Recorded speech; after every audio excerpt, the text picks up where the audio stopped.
है देवभूमि के महासंग्राम का। आपके साथ मैं हूं अपर्णा मौजम। 60+ सीट जीतने के नारे को और धार देने के लिए अब बीजेपी ने नई स्ट्रैटेजी बनाई है। इसके तहत बीजेपी के दिसंबर महीने में 3 बड़े कार्यक्रम होंगे, जिसमें गढ़वाल और कुमाऊं में बूथ सम्मेलन कराया जाएगा, जबकि देहरादून में पहली बार पन्ना सम्मेलन कराया जाएगा। वहीं इन कार्यक्रम में पीएम मोदी, अमित शाह और पार्टी अध्यक्ष जेपी नड्डा के भी आने की संभावना है।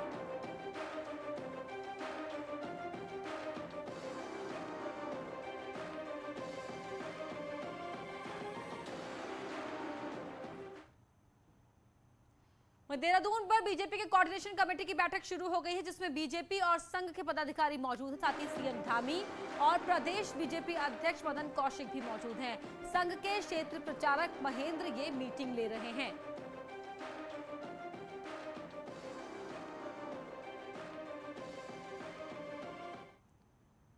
आगामी विधानसभा चुनाव को देखते हुए आम आदमी पार्टी ने उत्तराखंड में हलचल बढ़ा दी है। दिल्ली के मुख्यमंत्री और पार्टी के संयोजक अरविंद केजरीवाल रविवार को एक दिन के हरिद्वार दौरे पर आ रहे हैं।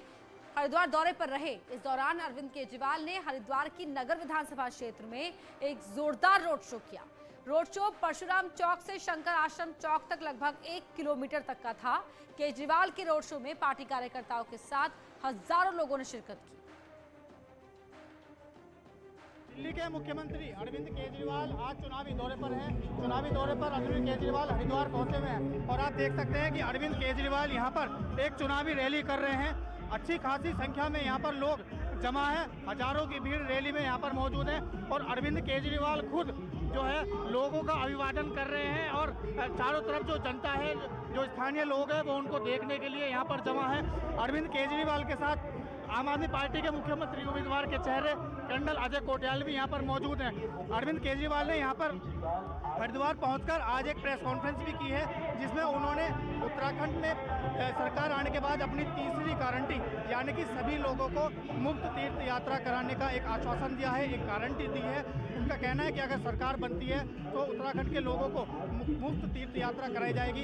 इससे पहले अरविंद केजरीवाल उत्तराखंड में 2 और घोषणाएं कर चुके हैं, जो कि बेरोजगारी और मुफ्त बिजली को लेकर है। ये जो रैली है, चुनावी रैली है, खास बात यह है कि ये बीजेपी के प्रदेश अध्यक्ष मदन कौशिक के गृह क्षेत्र में निकाली जा रही है।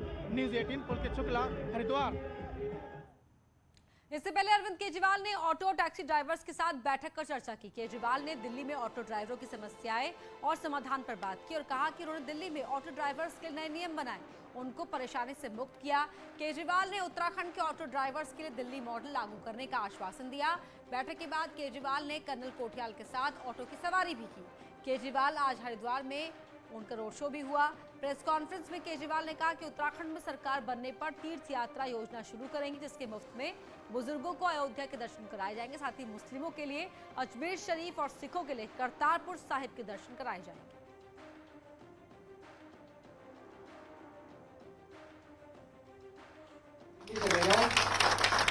अब दिल्ली में कोई ऑटो वाला, कोई दिल्ली की जनता ऑटो वालों के लिए कुछ बुरा भला नहीं कहती। ऑटो वाला दिल्ली के लोगों को प्यार करता है, उनको इज्जत देता है और दिल्ली की जनता ऑटो वालों को इज्जत देती है। सारे मीटर से चलते हैं, सारे अच्छा चलते हैं, सारे ईमानदारी से कमाते हैं। क्यों?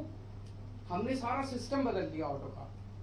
जितने उलट सुलट कानून इन्होंने बना रखे थे, जिसकी वजह से इनसे पैसे लिए जाते थे, वो सारे कानून। और सीधे आपको दिखाते हैं लखनऊ की तस्वीरें, जहां प्रधानमंत्री मोदी अब दिल्ली के लिए रवाना हो रहे हैं। और तस्वीरें आपको लखनऊ की आप देख सकते हैं। बताना बहुत जरूरी हो जाएगा कि 20 और 21 नवंबर को करीब 20 घंटे प्रधानमंत्री नरेंद्र मोदी ने देश के शीर्ष पुलिस अधिकारियों के साथ बिताए हैं। 2014 में जब से नरेंद्र मोदी देश के प्रधानमंत्री बने हैं, तब से वो इस कॉन्फ्रेंस में हमेशा शामिल होते हैं और जब तक ये कॉन्फ्रेंस चलती है वो अपना अधिकतम समय इस कॉन्फ्रेंस को देते हैं। हालांकि इससे पहले पारंपरिक रूप से इस कॉन्फ्रेंस का आयोजन नई दिल्ली में किया जाता था, लेकिन जब से 2014 में नरेंद्र मोदी प्रधानमंत्री बने हैं, उसके बाद से ही देश के अलग अलग राज्यों में इस कॉन्फ्रेंस का आयोजन किया जाता। आप देख सकते हैं प्रधानमंत्री नरेंद्र मोदी आ चुके हैं अपनी गाड़ी से बाहर निकल के। यूपी पुलिस के मुख्यालय सिग्नेचर बिल्डिंग से प्रधानमंत्री नरेंद्र मोदी अपने काफिले के साथ अब लखनऊ एयरपोर्ट की ओर रवाना हो रहे हैं। पिछले 2 दिन में करीब 20 घंटे प्रधानमंत्री नरेंद्र मोदी ने इस कॉन्फ्रेंस को दिए हैं। देश के जो शीर्ष पुलिस अधिकारी हैं उनको सुना है, औपचारिक अनौपचारिक वार्ता हुई है। जो तमाम मुद्दे हैं जो देश की इंटरनल सिक्योरिटी को प्रभावित करते हैं, जिसमें ड्रग ट्रैफिकिंग है, नक्सलवाद है, वामपंथी उग्रवाद है, साइबर क्राइम है, सीसीटीवी सर्विलांस है और जो तमाम ऐसे मुद्दे हैं सोशल मीडिया से जुड़े हुए जो कानून व्यवस्था को प्रभावित करते हैं, इन सभी मुद्दों पर खुलकर चर्चा हुई है। और उन चर्चा का निचोड़ क्या निकला है वो आज इस कॉन्फ्रेंस के तीसरे और आखिरी दिन डिस्कशन में हुआ है। आप देख सकते हैं एनएसए अजीत डोवाल ठीक सामने देख सकते हैं, आप गाड़ी में बैठे हुए हैं। राष्ट्रीय सुरक्षा सलाहकार अजीत डोवाल भी इस कॉन्फ्रेंस में पूरे समय मौजूद रहे हैं। केंद्रीय गृह मंत्री अमित शाह भी पूरे समय इस कॉन्फ्रेंस में मौजूद रहे हैं। शुक्रवार को केंद्रीय गृह मंत्री अमित शाह उन्होंने खुद इस कॉन्फ्रेंस का उद्घाटन किया था और उस पहले दिन ही उद्घाटन के साथ ही केंद्रीय गृह मंत्री ने जो प्राथमिकताएं हैं उसको तय करते हुए ये बताने की कोशिश की थी कि देश में जो इंटरनल सिक्योरिटी है किस तरह से जो सेंट्रल की एजेंसीज हैं और स्टेट की एजेंसीज हैं, जो पुलिस है, उनके बीच में बेहतर तालमेल की जरूरत है। साइबर क्राइम से लेकर के तमाम ऐसे मामले हैं जहां पर सोशल मीडिया का दुरुपयोग करके कानून व्यवस्था को प्रभावित किया जाता है, वहां पर कितने बेहतर तालमेल की जरूरत है। सारे जो प्रदेश के डीजीपी हैं उनसे भी उन्होंने वार्ता की थी, सारी प्रेजेंटेशन देखी थी।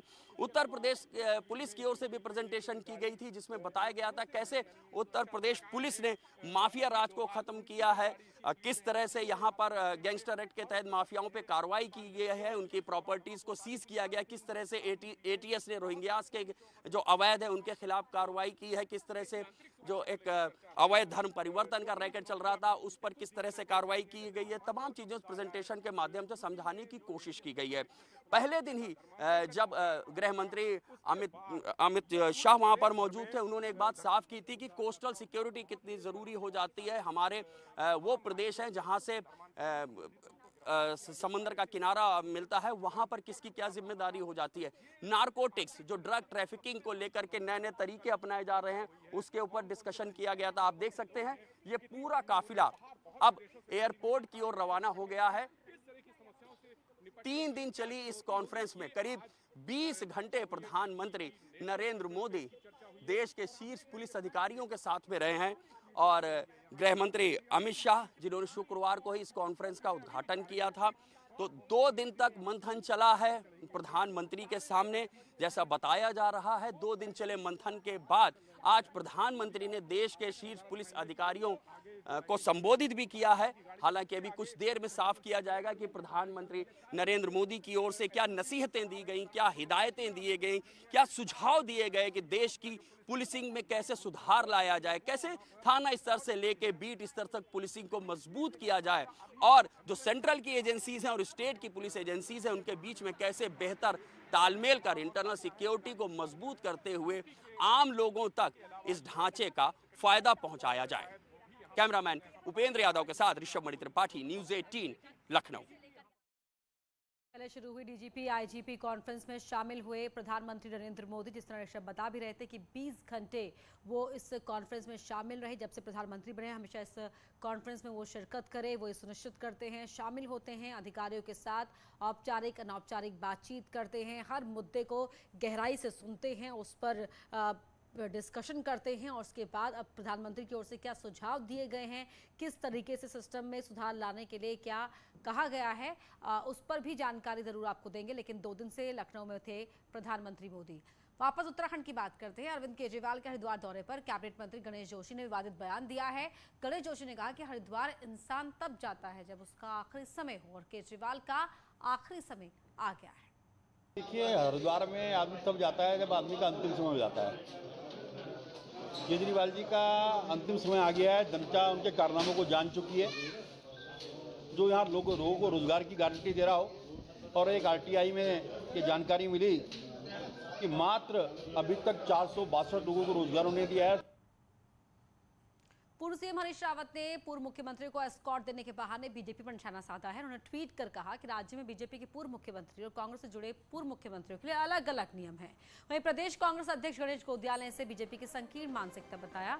बता दें कि हाईकोर्ट के फैसले के बाद पूर्व सीएम को दी जाने वाली एस्कॉर्ट समेत सभी सुविधाओं पर रोक लगा दी गई थी। हरीश रावत का कहना है कि बीजेपी से जुड़े सभी पूर्व सीएम को सरकार ने एस्कॉर्ट उपलब्ध कराया हुआ है, जबकि उन्हें ये सुविधा नहीं दी गई। ये मामला उस वक्त शुरू हुआ जब कल रात हरीश रावत एक जाम में फंस गए, जिसके बाद उन्होंने ट्वीट कर एस्कॉर्ट को लेकर ट्वीट किया था।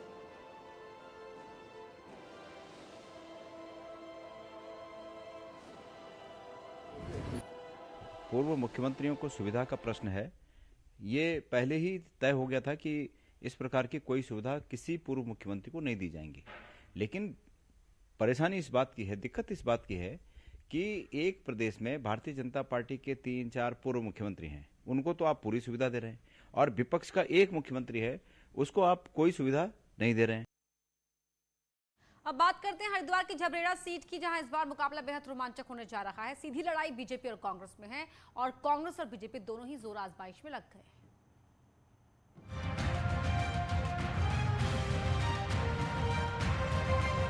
झबरेड़ा को 2009 में विधानसभा का दर्जा मिला था। राज्य बनने के बाद भी मंगलौर और इकबालपुर विधानसभा में ये क्षेत्र जोड़ा गया था, जिसमें बसपा का ही कब्जा रहा है।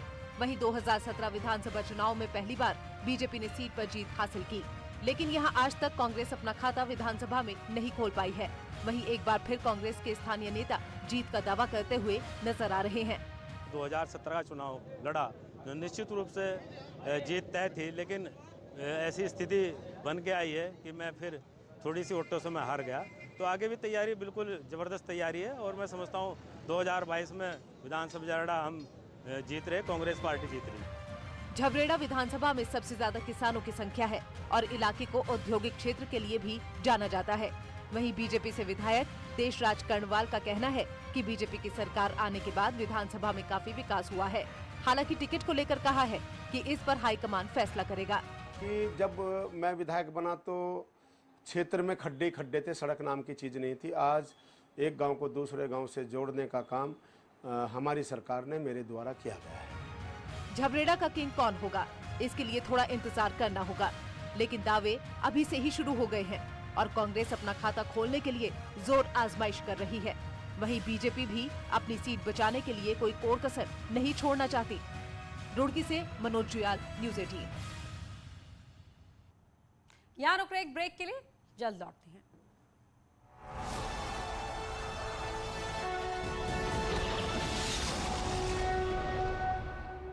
तो भावुक हुई धना